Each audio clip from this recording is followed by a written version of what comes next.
Kuthi kwawuthiwa ngabafazi, hayi lo mfana unxiba isikatula u-1 centimeters ingathi yi-underwear la enxibileyo. Phofu ke ixesha elinintsi kubhala abafazi ba.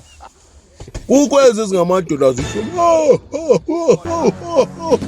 phofu ke abafazi banengqondo kakhulu.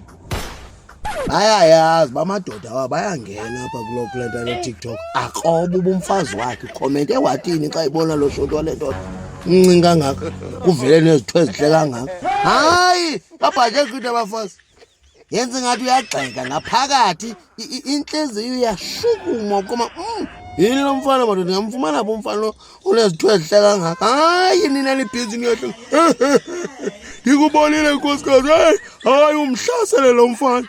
Yiphethi yanto na inxibe kanti kuthiwa lala gusha ndikuchebe nibhizi niyahleka kanti abafazi babhahle kakhulu. Hayi soze bengaphi komfazi, hayi tu.